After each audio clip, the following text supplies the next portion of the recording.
Greetings.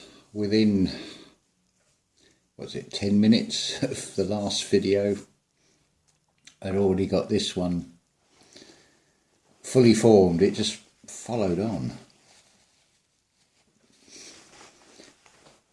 It's described about this reality, this external projection from ourselves. Everything is a lie. I don't think we've fully grasped how far that actually goes. This is just totally off the top of my head as I'm doing this video.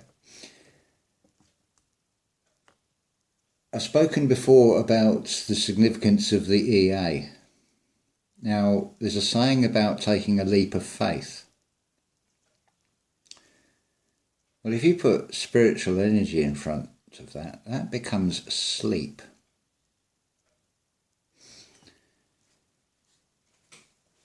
Everything actually is. It's described as being flipped over, a reverse, a mirror. Black is white, white is black. Everything is topsy-turvy, and so on. As above, so below. It's all contrasts. Whatever perspective. You've got to go in the dark to find the light. If you go into the light, you'll be blinded by it, and so on. So I'm going to have to talk a lot about this in the external,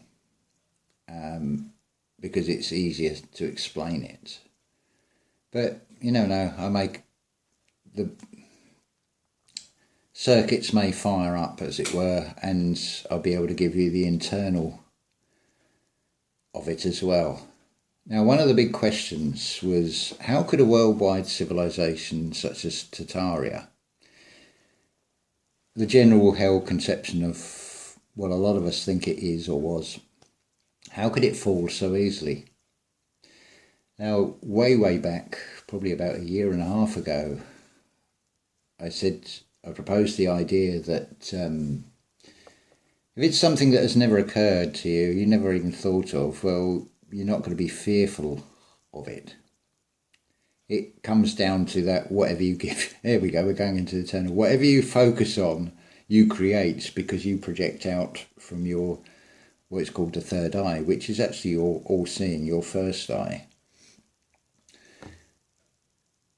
Now, within this creation, because it isn't just this realm, there's many more levels, different realities. Things are very different. So what if the entire Tartarian civilization hibernated for 4 months? You're in tune with nature, as is shown in the Anastasia ringing cedar trees. Nature is working perfectly well. There is no fear of anything predatory. So yeah, the entire civilization could have been asleep. Think about it also with a flip over about the awakening.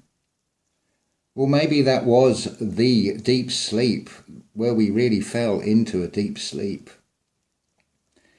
And then in came this parasitical, narcissistic, cancerous thing that just wormed its way through like a serpent, as suggested in the Garden of Eden. If you want to read it that way, it lends itself very well. It's the all is atom, all is atoms in this material, three-dimensional reality. It's from the man brain that we're creating it. So yeah, as I've said on the past video about, at one time, humanity, I would have thought would be 4 months, would have been in a hibernation state. Again, you've got that same option on computers and laptops. You can put them to sleep, into hibernation. Look at the way the rest of nature, on the whole, is. I would imagine some of that has been altered to fit and adapt to the way we have been adapted. In fact, I would say when we start going back to this external world, when we look at these asylums and things, I think the real function of these was the hibernation chambers.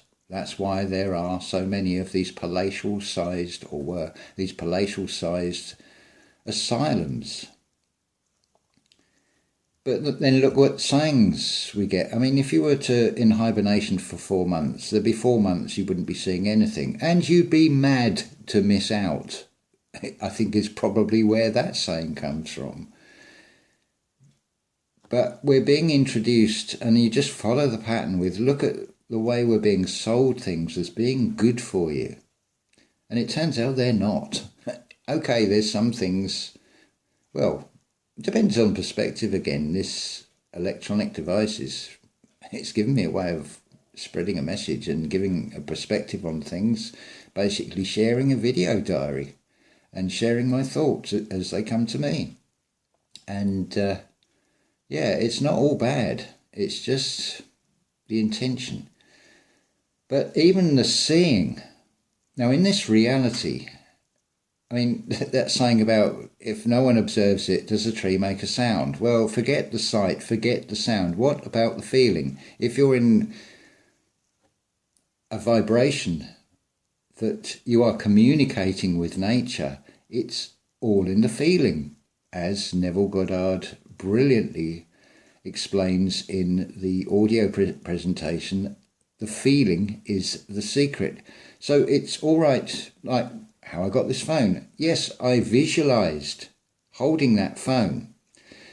It was probably one of my most successful manifestations, because as much as anything else with that, I imagined what it would feel like to have a new phone, to finally be able to make videos that come out not just through the left speaker, but is actually functioning properly again. And it happened. And it is all about the feeling. Go with your gut feeling. Well, you feel it before you see it, before you hear it. That is the solar plexus. And I'm going to refer you back to that Santos Bonacci video on the human physiology about what that is all about, because that is the perfect 30-minute explanation of what these vessels are and how they fit into all this, how the scriptures fit into all this, how everything all ties in together with all of this. It is mind-blowingly incredible, but is not mind-blowing expanding consciousness? The key and the clue are in so many of these old sayings. That in itself is mind-blowing. Everything I've looked at, there's this silver thread that runs through it.